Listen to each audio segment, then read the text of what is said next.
organisé samedi dernier une journée de formation en modulation vocale pour les acteurs. Vous aurez la substance dans un instant. À l'international, plus précisément au Maroc, les cours se feront à distance pour le compte de la prochaine rentrée scolaire. Nous en parlerons aussi. En passeport, bonne performance pour les écureuils ce week-end dans l'Hexagone et le couronnement du FC Séville et du FC Bayern en Europe. Ainsi se dresse le sommaire, le développement dans un instant. Bonsoir à tous. Aujourd'hui, lundi 24 août 2020, démarre la distribution des relevés du bac aux admis et refusés sur toute l'étendue du territoire national, d'après un communiqué rendu public par les équipes de supervision de la direction de l'Office du bac. Les distributions sont prévues notamment dans le centre de délibération. Les nouveaux bacheliers et refusés sont attendus dans l'Atlantique au CEG 1 d'Aboumey-Calavi, dans le Mono au CEG Lokossa et au CEG commun dans le Koufo au CEG 1 de Dobo. En ce qui concerne les autres départements, ils devront se rendre dans les centres de délibération. Afin de relever le défi du cinéma béninois, l'industrie Bollywood a organisé samedi dernier au Ciné Concorde de Cotonou une journée de formation en modulation vocale dans la transmission des émotions pour les acteurs du cinéma. Reportage Bakita à Tindéou, Télésphore Zoé Zalon. Portée sur le thème et l'importance de la modulation vocale dans le jeu d'acteurs, cette séance de formation a réuni ce samedi acteurs, coach vocal, formateurs. Elle a pour objectif d'aider les acteurs béninois dans la modulation de la voix, dans la transmission de l'émotion. Aujourd'hui, ce que nous avons proposé aux acteurs de cinéma, c'est la modulation vocale dans la transmission de l'émotion. Parce que ça, là, nous manque sérieusement dans les jeux d'acteurs au Bénin. Beaucoup d'acteurs ne maîtrisent pas réellement quand est-ce qu'il faut moduler sa voix, le timbre vocal qu'il faut utiliser à telle circonstance. Apprendre aux acteurs, c'est-à-dire aux cinéastes béninois, l'importance de la voix dans le cinéma, l'importance de ce que la voix, la tessiture, le timbre vocal, comment faut-il les soigner? Pour les participants présents, cette formation est vraiment importante, vraiment délicate et il faudrait que ça continue. Il faudrait, parce que nous en avons besoin, les acteurs en ont besoin, comédiens en ont besoin, musiciens en ont besoin. C'est une belle initiative et je les encourage beaucoup. Déjà à sa 4e formation, Bollywood espère l'aide des autorités afin d'accompagner l'initiative. Le Bénin, à l'instar de la communauté internationale, a commémoré ce dimanche 23 août 2020 la journée internationale du souvenir de la traite négrière et de son abolition. À l'occasion de cette célébration, le ministre du Tourisme, de la Culture et des Arts, Jean-Michel Abimbola, a adressé un message à la communauté béninoise. Suivez. Chers compatriotes, comme chaque année, le Bénin est au rendez-vous de la commémoration du souvenir de l'une des pages les plus sombres de l'histoire de la race noire. En effet, le 23 août est la journée réservée au souvenir de la traite négrière et de son abolition. Et il est un devoir pour nous d'y sacrifier, malgré le contexte spécial que nous impose depuis plusieurs mois la pandémie de la maladie du coronavirus. Mesdames et messieurs, demain, dimanche 23 août 2020, nous nous souviendrons de tous les déportés béninois et africains, ceux de la traite transaérienne, de l'océan Indien et de ceux de la traite transatlantique. Nous nous souviendrons de tous les déportés noirs. Nous saluons leur courage dans les luttes contre leurs bourreaux pour la conquête de leur liberté et la concrétisation de leurs rêves pour un monde meilleur.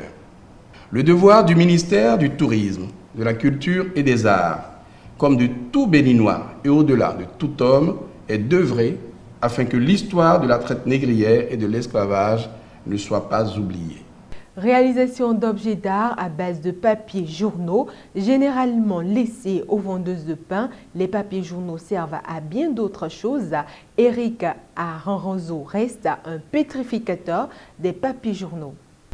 La quarantaine environ, Eric Aranhanzo Glele est un enseignant d'anglais mais aussi un décorateur événementiel. Depuis quelques années, l'homme qui se construit dans l'ombre une réputation dans la fabrication des objets d'art à partir des journaux recyclés s'ouvre au public. Dans les locaux de l'école primaire publique de Dondji, l'homme expose son génie créateur depuis quelques jours. Colliers, plateaux d'œufs, gourdes, sacs, loucles, jouets pour enfants, des sous-plateaux pour la décoration murale, des tables bols, on y trouve un peu de tout dans l'univers d'Eric Aranhanzo Glele. Il explique qu'il prend le plaisir dans ce métier et que cela remonte à l'époque où les pots de fleurs revenaient coûteux. Et face à la fragilité des pots en verre ou fabriqués, il avait songé à fabriquer quelque chose de durable et qui résisterait aux coups et chocs. Je suis professeur d'anglais, titulaire d'une licence en anglais. Avant d'avoir le bac, j'aimais couper les papiers. J'aimais dessiner, disons, les solfèges, parce que j'ai fait partie d'une chorale. Et je les coupais avec de la lame. Donc j'aimais en fait tout ce qui concerne la main, tout ce qui est sort de la créativité. Et comme vous le savez, lorsque vous commencez les facultés, nous avons beaucoup de temps, donc il fallait mettre ça au profit. Donc avec un grand frère du quartier qui était dans le domaine de la décoration événementielle. Je veux parler du feu Jean-Audrey Soussou. Je me suis initié à la décoration événementielle. Mais avec le temps, toujours en continuant mes études à l'université, j'ai remarqué en fait qu'il y avait quelque chose qui manquait dans ce métier de décorateur événementiel. Surtout la décoration des tables. Il fallait avoir des pots. Pour révéler des talents, il faut aller à la base. Ils y sont et développent avec des moyens limités leur génie créateur. En page inter, retenez que l'enseignement se fera à distance au cours de la rentrée scolaire 2020-2021 au Maroc. C'est une décision prise par les autorités en charge de l'éducation en raison de la situation pandémique liée au coronavirus dans le pays. Mohamed Amoussa pour plus de précisions. Au Maroc, la rentrée scolaire 2020-2021 est prévue pour le 7 septembre pour tous les cycles et niveaux dans le public, le privé et les écoles d'admission étrangères. En raison de la situation sanitaire qui ne cesse de s'empirer dans le pays, caractérisée par un accroissement des cas de contamination et de décès liés au coronavirus, selon un communiqué du ministère de l'Éducation nationale, de la formation professionnelle, de l'enseignement supérieur et de la recherche scientifique, l'enseignement se fera à distance au début de l'année scolaire avec l'option présentielle des élèves pour les parents qui donnent leur accord. Dans ce cas, dans le but de sauvegarder la santé des apprenants et d'assurer la sécurité, les autorités se sont engagées à mettre en place un protocole sanitaire rigoureux qui comprend les mesures préventives et hygiéniques établies dans le pays dans le cadre de la lutte contre le coronavirus, notamment le port des masques, le lavage des mains à l'eau et au savon et la distanciation physique entre les élèves, avec une réduction de leur nombre au sein des classes, ainsi que le nettoyage continu des espaces dans les établissements scolaires. Il faut noter que le même communiqué informe qu'un plan d'action a été élaboré au titre de l'année scolaire 2020-2021. Il sera progressivement décliné en fonction de l'évolution sanitaire du pays. Dans la page sport, nous aurons des nouvelles des écureuils du Bénin évoluant à l'extérieur et leurs prestations en club depuis la reprise de certains championnats. Par ailleurs, on parlera du sacre du FC Séville le vendredi dernier face au club italien de l'Inter de Milan lors de la finale de la Ligue Europa, mais également du Bayern Munich, tombeur du Paris Saint-Germain en finale de la Ligue des Champions. Démarrons le tour des informations sportives par les nouvelles des écuries du Bénin évoluant hors de nos frontières. En Ligue 2 française, Clermont a été tenu en échec, 0 but partout par Caen. 90 minutes de jeu pour Cédric Ngtongi et 110 minutes pour son confrère Jodel Dosso. Leur compatriote Saturnin Alagbé, titulaire dans les cages de Niort, était en déplacement à Guingamp pour arracher les 3 points sur un score de 1-0. David Gigla a fait son entrée à la 78e minute. Toujours en Ligue 2, Valenciennes a pu prendre les points en dominant Pau sur le score de 3-0. 90 minutes de jeu pour Cécile d'Almeida. Norvège Sapsborg de Jordan Adeoti en réception a connu une défaite infligée par Christian Soud, 4-1. L'écureuil a fait son entrée à la 4e minute. En Belgique, 115 minutes de jeu pour Yannick Aguemont de Haut-Leuven, battu 1-3 par Shelroy.